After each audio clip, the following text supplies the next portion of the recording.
Over the past couple weeks, I've honestly been just a bit shocked by how often I've been playing Mechabellum. I'm typically someone that thinks about or talks about most games far more than I actually end up playing them, and this is the first time in a while that a game has had me losing track of time while I play. The classic phrase, just one more game, has been noticeably absent from my vocabulary, instead replaced by a slightly more self-aware, I'll probably play 3 or 4 before I log off, although inevitably that number does end up being much higher.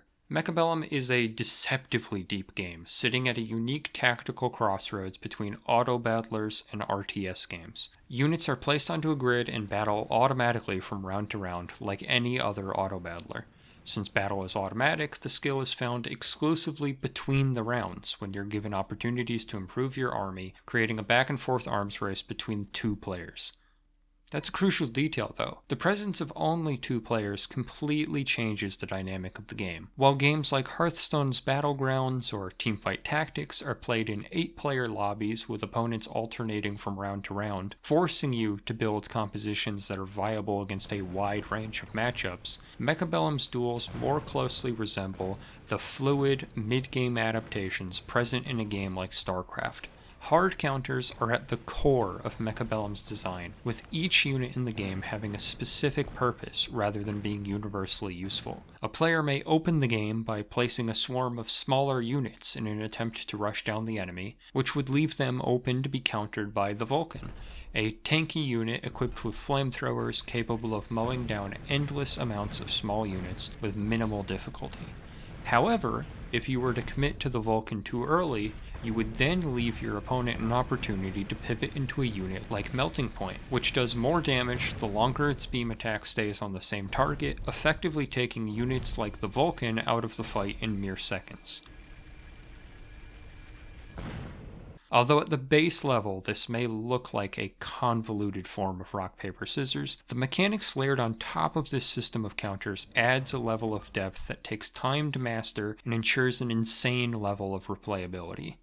Units can be placed on the flank to catch opponents off guard and punish their weak points. If either one of the towers on the map are destroyed, that player's units are then temporarily debuffed, losing most of their damage and movement speed and potentially turning the tide of the battle in an instant. Units can be leveled up once they gain enough XP, giving stat bonuses, and technology upgrades can be unlocked for each unit. These upgrades are incredibly powerful and incredibly diverse, from something as simple as a range or damage increase to anti-air missiles and the ability to spawn smaller units throughout the round. This is all a delicate balancing act that works incredibly well for 2 main reasons. Firstly, this is one of the few games where each unit has a realistic scenario where they are incredibly powerful. While some units are certainly stronger or more prevalent than others, the unit diversity is honestly impressive, and at least at lower levels of play, I routinely see most of the units being built throughout the course of a single play session.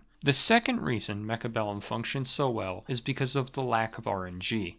Randomized unit shops and other similar methods of unit acquisition that function as the foundation of the auto-battler genre are stripped away, and instead Mechabellum gives you the ability to build whatever you need, whenever you need it, provided you have the funds. Of course, that's not to say that there isn't any RNG in the game, which seems to be a point of contention in the community recently. Randomized round 1 starts add a level of asymmetry to the game, and the recent addition of a selection of free units throughout the game, as well as random equipment cards and team-wide power-ups, add an additional degree of chance that promotes on-the-fly thinking and adaptability. While these features undeniably lead to a slightly less balanced play experience, in my opinion they add massive amounts of replayability to the game, preventing a stale meta where decisions are made via flowchart and memorization of opening strategies. While Mechabellum is currently knocking it out of the park in terms of strategic gameplay, the presentation leaves quite a bit of room for improvement. Right from the very start, the tutorials have text formatting issues, and the English translation has some problems. The UI leaves a lot to be desired, with clunky menu systems, a chat box that won't stop opening when you mouse over it, and camera controls that will leave you constantly rotating back and forth in a futile attempt to get the camera level at the beginning of every match.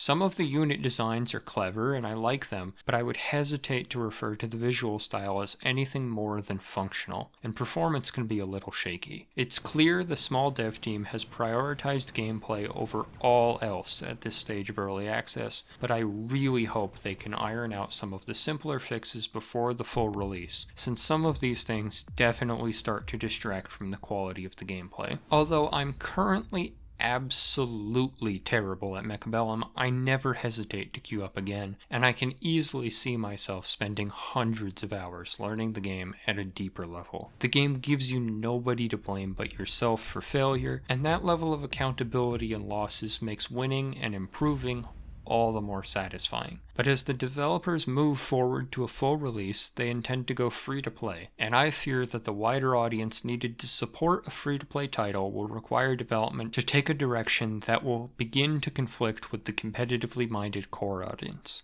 Auto Battler players are accustomed to a steady schedule of new units, new sets, new game modes, and other similar large content patches that I'm just not sure Mechabellum's small dev team will be able to provide. But for those looking for a more strategic take on the Auto Battler genre, Mechabellum is a shining example of how a small studio can innovate on a beloved genre in unexpected ways. I hope the developers can walk the tightrope and continue to deliver on the game's potential, because Mechabellum is genuinely a gem worth polishing.